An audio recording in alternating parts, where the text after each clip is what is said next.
Hello guys, मेरा नाम है दिलीप सराफ और आज मैं आपको बताने वाला हूं एक ऐसे सेक्शन के बारे में जिसको आप 161 का बयान और 164 के बयान के नाम से जानते हैं। जी हाँ दोस्तों, मैं बात करने वाला हूं CrPC section 161 and CrPC section 164 के बारे में।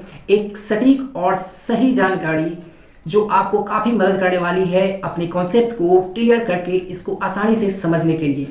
साथ ही ये जानकारी उनके लिए भी काफ़ी यूज़फुल है जो स्टूडेंट्स लॉ की पढ़ाई करने के बारे में सोच रहे हैं, साथ ही जिसने लॉ की पढ़ाई कंप्लीट करके एज अ लीगल एडवाइज़र या फिर एज ए एडवोकेट अपना करियर सेट करना चाहते हैं, वो इस सेक्शन के कॉन्सेप्ट को आसानी से इस वीडियो के माध्यम से समझ सकते हैं। तो चलिए दोस्तों, शुरू करते हैं आज का वीडियो बिना समय गंवाए और जानते हैं आखिर ये सेक्शंस कहते क्या हैं। सबसे पहले जानेंगे 161 के बयान के बारे में, यानी कि सेक्शन 161 के बारे में। ये सेक्शन 161 आखिर कहता क्या है? सेक्शन 161 कहता है कि examination of witness bye police, यानी कि आपको एक आसान भाषा में मैं अगर समझाने का प्रयास करूं तो आपको ये आसानी से समझ में आएगा।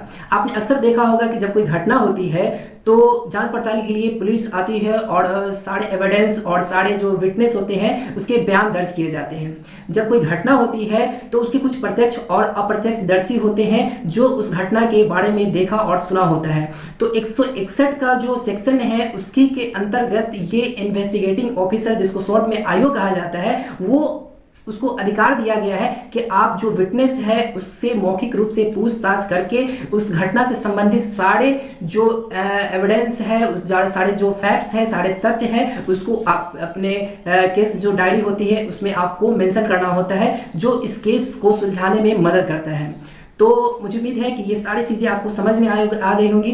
और सबसे इम्पोर्टेंट बात 161 में ये भी है कि जो इन्वेस्टिगेटिंग ऑफिसर होते हैं, जिसको शॉर्ट में आईओ कहा जाता है, वो आप पर विशेष दबाव बनाकर आपसे सवाल नहीं पूछ सकता या फिर कोई ऐसा सवाल नहीं पूछ सकता जिससे आप जो कोई दोषपूर्ण कार्य नहीं किए हैं लेकिन उस स्टेटमेंट को देने के बाद आप खुद उसमें फंस जाएं। तो ये आज़ादी 161 के बयान में आपको मिलता है। तो ये था 161 का बयान। अब जानेंगे 164 के बयान के बारे में।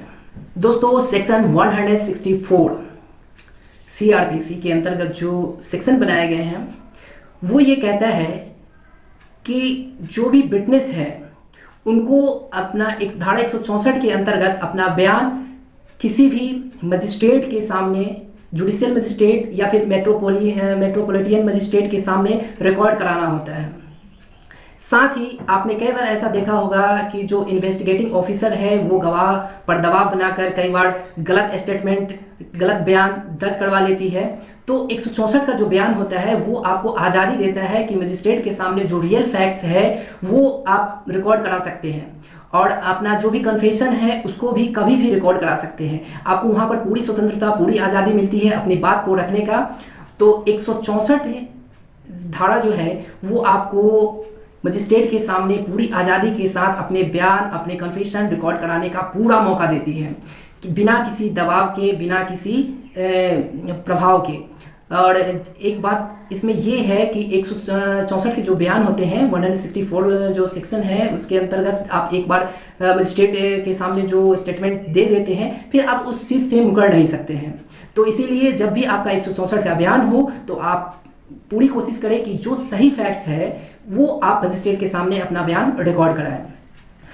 तो ये दोनों चीज़ आपको अच्छे से समझ में आई होंगी। 161 जो सेक्शन है उसके अकॉर्डिंग एग्जामिनेशन होता है विटनेस का बाय पुलिस, और 164 का जो बयान होता है वो कन्फेशन रिकॉर्ड कराया जाता है या फिर जो स्टेटमेंट होता है वो रिकॉर्ड कराया जाता है जुडिशियल मजिस्ट्रेट या मेट्रोपॉलिटन मजिस्ट्रेट के सामने। तो ये दोनों चीज़ें आपको अच्छे से समझ में आ गई होगी। मुझे उम्मीद है कि ये जानकारी आपको काफ़ी काम आने वाली है। अगर ये चीज़ें आपको समझ में आई होंगी तो आप इसे औरों तक शेयर कीजिए और मेरे चैनल को भी सब्सक्राइब कीजिए ताकि मैं जो भी इन्फॉर्मेटिव वीडियो आपके लिए लाऊं वो आप तक पहुंच सके। और साथ ही बेल आइकन को जब आप प्रेस करते हैं तो मेरी सारी वीडियो की नोटिफिकेशन सबसे पहले आप तक पहुँच पाती है।